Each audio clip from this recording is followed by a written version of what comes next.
একটি ছোট গ্রামে মহেশ নামী এক দরিদ্র ব্যক্তি তার স্ত্রী সরলার সঙ্গে থাকত। মহেশের আর্থিক অবস্থা ভালো ছিল না। তারা একটি ছোট কুঁড়ে ঘরে থাকত। লোকের বাড়িতে মজুরি করে মহেশ তাদের সংসার চালাতো। একদিন সকালে সরলা খালি চুলার সামনে বসেছিল, আর তার পাশে দাঁড়িয়েছিল মহেশ। তাড়াতাড়ি করো, আজ তোমার দেরি হয়ে যাচ্ছে। আজও যদি দেরি করো মাধব কাকু রেগে যাবেন। হ্যাঁ সরলা, করছি। কিন্তু কাল রাতে গরমের জন্য ঠিকমতো ঘুমোতে পারিনি, তাই শরীরটা একটু খারাপ লাগছে। শুধু তোমার মজুরির টাকায় আমাদের সংসার ঠিকমতো চলছে না, তাই ভাবছি পিছনের জমিটায় কিছু সবজি ফলাবো। বাহ, খুব ভালো কথা। ঠিক আছে, এখন আমি যাই। আর যদি সুযোগ পাই, বাজার থেকে একটু তেল আর লবণ নিয়ে আসবো। হ্যাঁ, নিয়ে এসো, না হলে ডালটা একদম জলের মতো হয়ে যাবে। মহেশ নিজের কোদাল নিয়ে কাজে বেরিয়ে পড়ল। মহেশ মাঠে কাজ করছিল। ঠিক তখনই মাধব কাকা সেখানে এসে পৌঁছলেন। মহেশ, একটু তাড়াতাড়ি কাজ করো, দুপুরের আগেই এই জায়গাটা তৈরি হয়ে যেতে হবে। হ্যাঁ কাকা, আমি পুরো চেষ্টা করছি, কিন্তু একটু ক্লান্ত লাগছে। একজন মজদুরের শরীরে ক্লান্তি মানায় না। কাজটা সময়ের মধ্যে শেষ করলে আজকে কিছু টাকা দিয়ে দেব। ঠিক আছে কাকা। মাধব কিছুক্ষণ মহেশকে কাজ করতে দেখে সেখান থেকে চলে গেলেন। দুপুরের সময় সবাই একটু বিশ্রাম নিচ্ছিল। মহেশ খাবার খেতে বসেছিল। পাশে আরো কয়েকজন মজদুর খাবার খাচ্ছিল। মহেশের কাছে একটি ফাটা কাপড়ে মোড়া মাত্র একটি বাসি রুটি ছিল, সেটাই সে খাচ্ছিল। মহেশ ভাই, আজও বাসি রুটি খাচ্ছ? যতদিন ভাগ্য সঙ্গ দেবে না, ততদিন রুটিও বাসিই থাকবে। এই কথা শুনে অন্য মজদুররা সবাই ভাবুক হয়ে উঠল। তাদের মধ্যে একজন মহেশকে নিজের খাবার এগিয়ে দিল। আরে, এ কি করছো? আমার দরকার নেই, আমার এই রুটিটাই যথেষ্ট। না ভাই, না নিলে আমি খুব খারাপ পাবো। আমি তো তোমাকে নিজের ভাইয়ের মতোই ভাবি, তাই না করবে না। ঠিক আছে ভাই।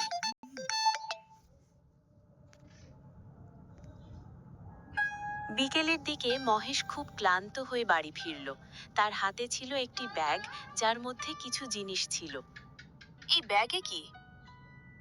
আজ কাকা কিছু মজুরি দিয়েছেন, সেটা দিয়ে রান্নার জন্য কয়েকটা জিনিস কিনে এনেছি। ভগবান ওনার মঙ্গল করুন, অন্তত দুদিন পেট ভরে ভাত খেতে পারবো। কিন্তু আমরা আর কতদিন এভাবে জীবন কাটাবো? এভাবে বাঁচার চেয়ে তো মরে যাওয়াই ভালো। তোমার কথা ঠিকই, কিন্তু তুমি চিন্তা করো না। আমি কাল থেকেই একটা পাকা কাজ খুঁজে নেব, যাতে প্রতিদিন টুকিটাকি কাজের জন্য এদিক ওদিক ঘুরতে না হয়। এরপর তারা দুজনে খাবার খেয়ে ঘুমিয়ে পড়ল।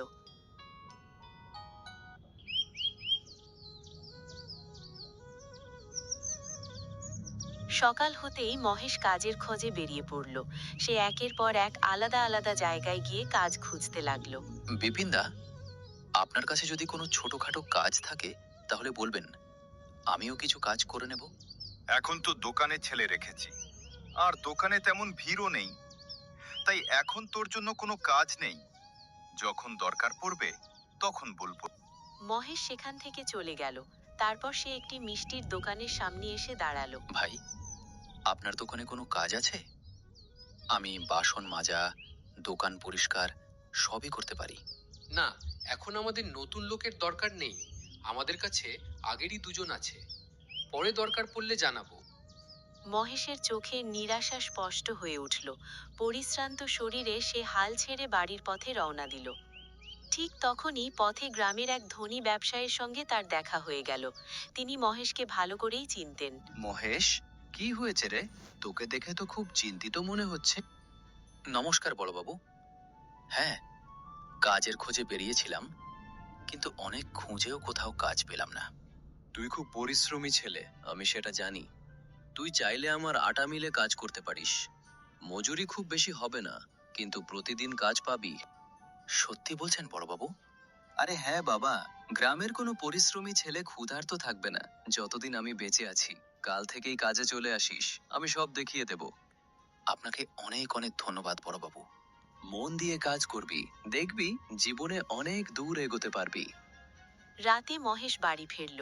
ঘরের ভেতর বসেছিল সরলা। মহেশ একগাল হাসি নিয়ে তার কাছে এগিয়ে এলো। আজকে কিছু হলো? হ্যাঁ সরলা, আজ বড়বাবুর সঙ্গে দেখা হয়েছিল। উনি আমাকে তার মিলে কাজে রেখেছেন। বাহ, এ তো ভালো কথা। ভগবান ওনার মঙ্গল করুক। এবার আমাদেরও সময় বদলাবে।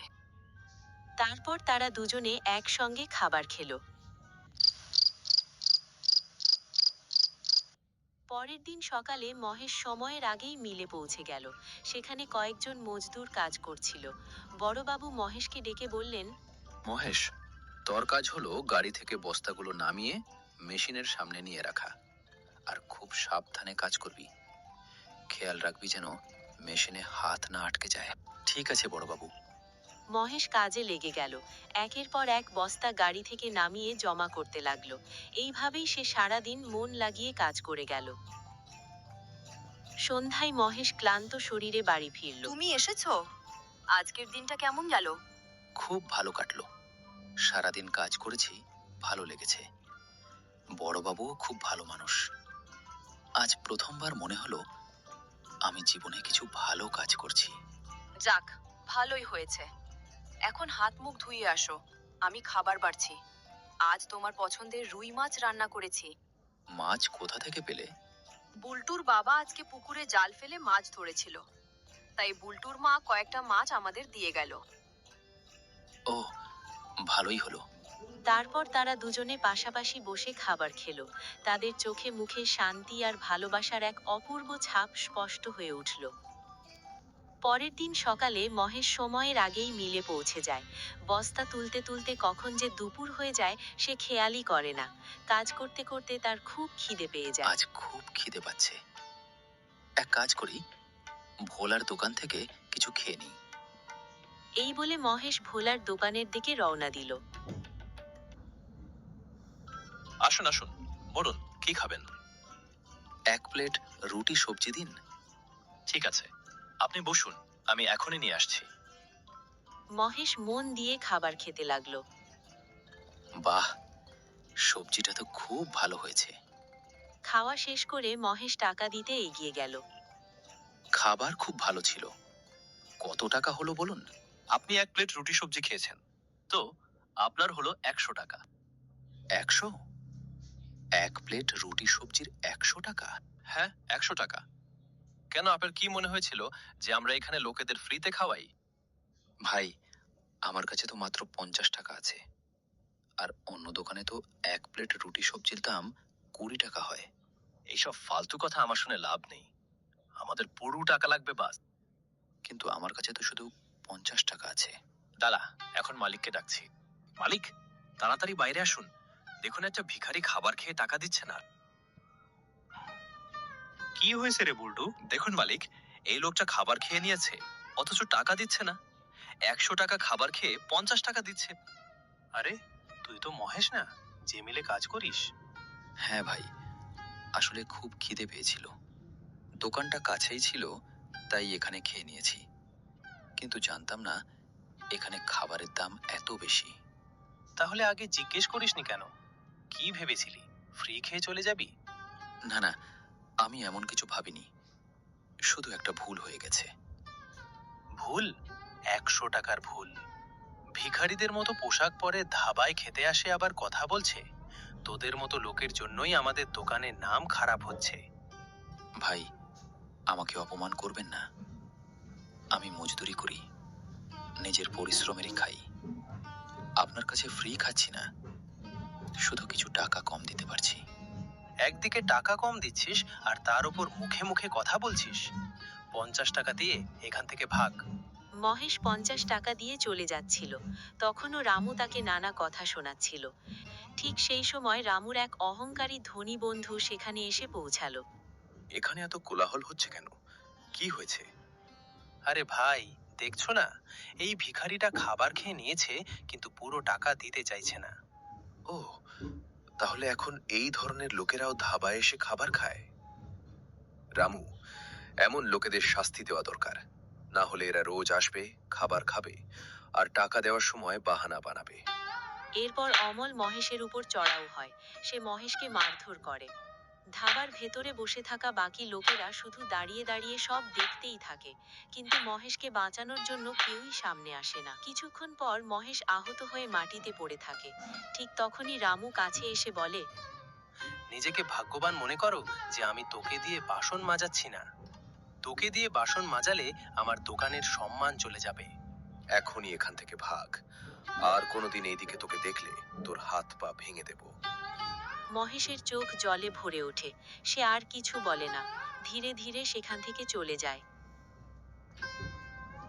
সন্ধ্যার সময় মহেশ বাড়িতে ফিরে আসে। আরে, তোমার অবস্থা এমন কিভাবে হলো?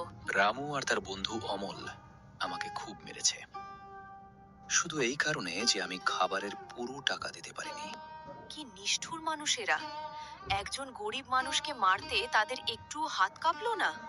আর কি করব বলো, এই সমাজে গরিব হওয়াই যেন পাপ। গরিব হলে ধনীরা নিজের পায়ের তলায় রাখে, গরিবকে মানুষ বলেই গণ্য করে না। না, এমন বললে হবে না। কালকেই আমরা গ্রাম প্রধানের কাছে যাব আর গিয়ে ন্যায় বিচার চাইব। কারণ আজ যদি আমরা চুপ করে বসে থাকি, তাহলে আগামীকাল আরো গরিব মানুষের সঙ্গে একই অন্যায় হবে।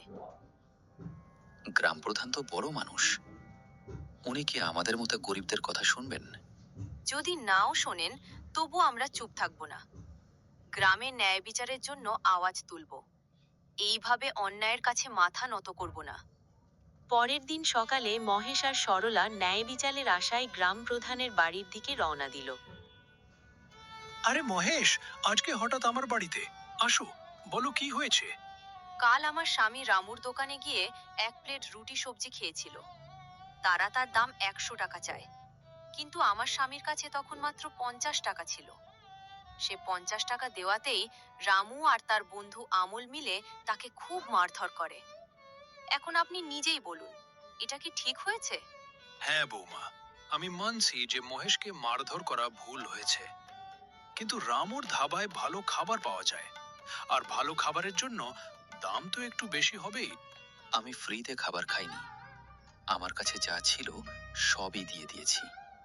তারপরও আমাকে এত মারলো যে আজ আমার হাত পা ভীষণ ব্যথা করছে। আজ আমি কাজে যেতে পারবো না। আমি দিনমজুর, দিন আনি দিন খাই। আজ যদি কাজে যেতে না পারি, তাহলে আমাদের সংসার চলবে কিভাবে আপনিই বলুন। আপনিই তো এমন একজন মানুষ যিনি আমাদের ন্যায় বিচার দিতে পারেন। আপনি যদি আমাদের পাশে না দাঁড়ান, তাহলে আমরা যাব কোথায়? এই গ্রামে কি গরিবদের কোনো সম্মান নেই? প্রধান কিছুক্ষণ চুপ করে থাকেন, তারপর কথা ঘোরানোর চেষ্টা করেন। না না, এমন কিছু না বৌমা, আমি রামুকে চিনি। আমি বলছি না যে সে ঠিক কাজ করেছে। তাহলে আপনি ভুলকে ভুল বলছেন না কেন? ঠিক আছে, আমি এই ব্যাপারে রামুর সঙ্গে কথা বলবো, দেখি কি করা যায়। এরপর মহেশ আর সরলা সেখান থেকে চলে আসে। দুপুরের সময় তারা দুজনেই ঘরের ভেতর বিছানায় বসেছিল। মহেশের মুখে অপমান আর রাগ দুটোই স্পষ্ট হয়ে উঠছিল। দেখলে তো, গ্রাম প্রধানই যদি গরিবের কথা না শোনেন, তাহলে আর কে শুনবে? এত কষ্ট করে কাজটা পেয়েছিলে, তার উপর আবার মারধর করে এই অবস্থা করে দিল। সরলা, এই রামু খুব পয়সাওয়ালা, কেউ ওর কিছু করতে পারবে না। প্রধানও ওর বিরুদ্ধে কিছু করবে না। অনেক হয়েছে আর না, এবার আমি নিজেই ন্যায় করব। তুমি কি করবে? কিভাবে সেই অসুরটাকে শিক্ষা দেবে? জানি না কিভাবে, কিন্তু এই অপমানের বদলা আমি নিয়েই ছাড়ব। এই কথা বলে মহেশ ঘর থেকে বেরিয়ে যায়। সরলা পিছন থেকে তাকে ডাকতে থাকে, কিন্তু মহেশ কিছুই শোনে না। অন্যদিকে গ্রাম প্রধান রামুর দোকানে পৌঁছান। আরে প্রধান বাবু, আসুন বসুন। কি খাবেন বলুন? তোর সঙ্গে আমার কিছু কথা আছে। শুনলুম তুই কাল মহেশকে মেরেছিস। তা না মারলে কি করতাম? ওই ভিখারিটা আমার দোকানে খাবার খেয়ে পুরো টাকা দেয়নি। তোর দোকান ভালোই চলছে, কিন্তু কাউকে মারধর করা ঠিক নয়। প্রায়ই তোর দোকান থেকে মারপিটের খবর আসে। আমি তোকে আগেও বলেছি, এইভাবে চলতে থাকলে তোর বড় ক্ষতি হতে পারে। সবারই সম্মান আছে, গরিব হোক বা ধনী। আর যদি আবার এমন কোনো খবর পাই, তাহলে পঞ্চায়েতে তোর বিরুদ্ধে মামলা হবে। এই কথা বলে গ্রাম প্রধান সেখান থেকে চলে যান।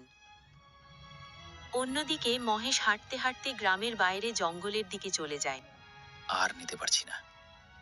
হয় আমি মরব, নয়তো এই অন্যায়ের শেষ করব।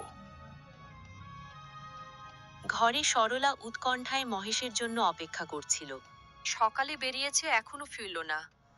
না জানি কোথায় চলে গেল মানুষটা। অন্যদিকে মহেশ জঙ্গলের ভেতরে একটি বড় গাছের নিচে বসে পড়েছিল। হতাশায় তার মন একেবারে ভেঙে পড়েছিল। এই অপমান আমি ভুলতে পারবো না।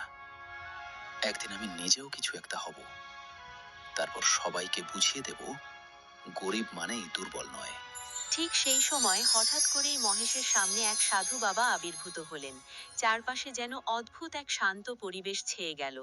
তুই এই ঘন জঙ্গলে একা বসে আছিস কেন? আর তোর মুখে এত নিরাশার ছাপ কেন?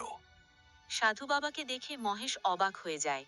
কিছু না বাবা, জীবনে কিছুই করতে পারলাম না। আমি ক্ষুধার্ত ঠিকই, কিন্তু পেটের থেকেও মনে আগুন বেশি জ্বলছে। তুই চাইলে নিজের দুঃখ মন খুলে আমায় বলতে পারিস। বলো, কি হয়েছে? মহেশ নিজের জীবনের সব কথা সাধু বাবাকে খুলে বল। এই দুনিয়া বাইরের চেহারাকেই বেশি গুরুত্ব দেয়, কিন্তু মনে রাখিস, সৎ আর পরিশ্রমী মানুষ কখনো হারে না। এই বলে সাধু বাবা নিজের ঝুলি থেকে এক থালা খাবার বের করলেন। হ্যাঁ বাবা, তোর তো খিদে পেয়েছে, আগে খেয়ে নে। না বাবা, আমি খেতে পারবো না। আমার কাছে আপনাকে দেওয়ার মতো কিছুই নেই। আরে, এটা তো কোনো বেচা কেনার কথা নয়। মানবিকতায় টাকা সব নয়। সাধু বাবার এই ব্যবহার দেখে মহেশের চোখে জল এসে যায়। এরপর মহেশ মন দিয়ে খাবার খেতে শুরু করলো। এইবার তার মুখে এক ধরনের তৃপ্তি আর শান্তির ছাপ ফুটে উঠল।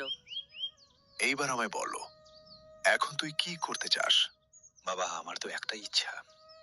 আমি এমন একটা ধাবা খুলতে চাই যেখান থেকে কোনো গরিব মানুষ খালি পেটে ফিরে যাবে না। আমি চাই সবাইকে পেট ভরে খাওয়াতে। যার কাছে টাকা আছে সেও খাবে, আর যার কাছে টাকা নেই সেও খেতে পারবে। কারণ বাবা, আমি নিজে ক্ষুধা আর অপমান সহ্য করেছি। আমি চাই না অন্য কোনো মানুষের সঙ্গে এমনটা হোক। সাধু বাবা গম্ভীর দৃষ্টিতে মহেশের দিকে তাকিয়ে থাকেন। মহেশের চোখে তিনি শুধু কষ্ট নয়, দেখেন এক নতুন মানুষের জন্ম, যে যন্ত্রণার ভেতর দিয়েই মানবিকতার মানে বুঝে নিয়েছে। হে মহেশ, তোর মন খুব পরিষ্কার আর পবিত্র। আজকের দিনে এমন মন খুব কম মানুষেরই থাকে। তোর এই ন্যায়বোধ আর ত্যাগের ভাবনা দেখে আমি প্রসন্ন হয়েছি। তাই আমি তোকে একটি বর দিচ্ছি। এই বলে সাধু বাবা নিজের কাছে থাকা একটি পিতলের থালা মহেশের হাতে তুলে দেন। এটা কোনো সাধারণ থালা নয়, এটা একটি মায়াবী থালা। তুই এই থালার কাছে যে খাবার চাইবি তার সঙ্গে সঙ্গে উপস্থিত হয়ে যাবে। কিন্তু একটি কথা মনে রাখবি, শুধু প্রয়োজনীয় জিনিসই এই থালার কাছে চাইতে পারবি। লোভে পড়ে যদি অতিরিক্ত বা অনুচিত কিছু চাস, তাহলে এই থালা কিছুই দেবে না, বরং নিজের শক্তিও হারিয়ে ফেলতে পারে। আমি কথা দিচ্ছি বাবা, আমি শুধু প্রয়োজন অনুযায়ী এই থালার ব্যবহার করব। এটা ভগবানের আশীর্বাদ। আমি এটাকে গরিব মানুষের সেবায় লাগাবো। যাও মহেশ, তোর পথ এখন খুলে গেছে। সততা আর সেবার পথে চলতে থাকিস। দেখবি, জীবনে একদিন তুই সত্যি একজন সফল মানুষ হতে পারবি। এই কথা বলে সাধু বাবা ধীরে ধীরে সেখান থেকে অদৃশ্য হয়ে গেলেন। মহেশ এই মায়াবী থালাটি নিয়ে বাড়ির পথে রওনা দিল। ঘরে সরলা উৎকণ্ঠায় মহেশের জন্য অপেক্ষা করছিল। ঠিক তখনই মহেশ বুক ভরা আশা নিয়ে বাড়িতে ফিরে এলো। সারাদিন কোথায় ছিলে? আর এই থালাটা আবার কিসের? আজ অনেক কিছু হয়েছে, সব বলছি। আজ জঙ্গলে এক সাধু বাবার সঙ্গে দেখা হয়েছিল। তিনি আমাকে খাবার খাওয়ালেন আর এই মায়াবী থালাটা দিলেন। মায়াবী থালা? হ্যাঁ, মায়াবী থালা। এই থালার কাছে তুমি যা খাবার চাইবে তাই পাওয়া যাবে। কিন্তু সাধু বাবা বলেছেন শুধু দরকারের জন্য ব্যবহার করতে হবে, লোভ করা যাবে না। আরে বাহ, তাহলে দেখি তো সত্যিই কাজ করে কিনা। ও জাদুকরি থালা, আমাদের দুজনের জন্য খাবার দাও। এই কথা বলতেই থালা থেকে গরম গরম খাবার মুহূর্তের মধ্যেই উপস্থিত হয়ে গেল। এ তো সত্যিই আশ্চর্য। এখন আমি আমার স্বপ্ন পূরণ করব সরলা। গরিবদের জন্য আমি একটা ধাবা খুলব, যেখান থেকে কেউ খালি পেটে ফিরে যাবে না। পরের দিন সকালে মহেশ আর সরলা তাদের ধাবা খুলে বসলো। তারা দুজনেই কাজে ব্যস্ত হয়ে গিয়েছিল। তারা মায়াবী থালাটা ঘরের ভেতর লুকিয়ে রেখেছিল। দেখো, আজকের দিনটা আমাদের জন্য ভালোই যাবে। ঠিক তখনই এক বৃদ্ধ লোক ধাবার সামনে এসে দাঁড়ালো। তার গায়ে ছেঁড়া কাপড় আর মুখে এক চরম ক্লান্তির ছাপ। বাবা, কিছু খাবার পাওয়া যাবে? খুব খিদে পেয়েছে। আসুন মেসামশাই, এই দোকানটা আপনাদের মতো মানুষের জন্যই।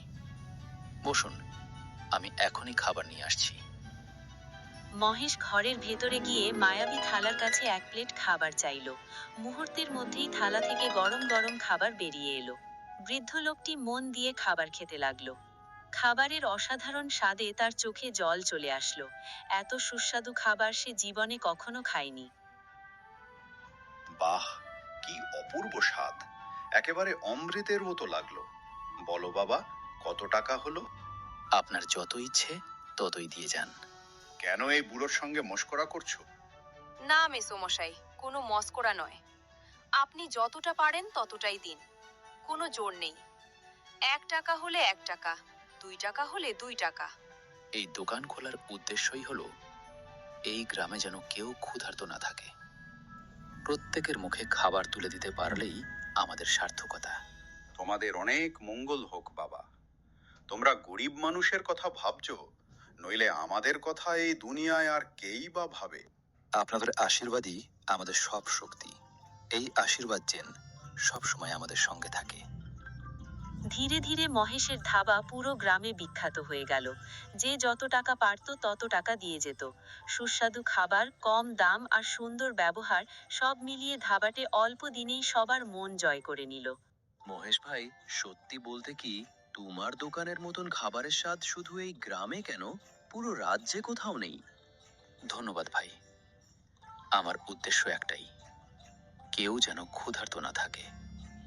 বিকেলবেলা মহেশের ধাবায় এখন ভিড় লেগেই থাকে। এই দৃশ্য দেখে রামু চিন্তায় পড়ে গেল।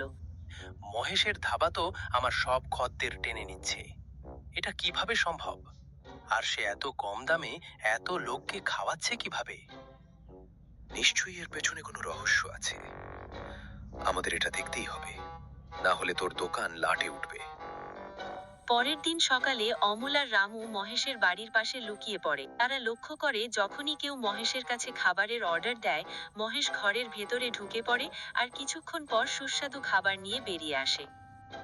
আমার মনে হয় রহস্যটা ওই ঘরেই আছে। ভেতরে গিয়ে দেখতে হবে। হ্যাঁ, চল।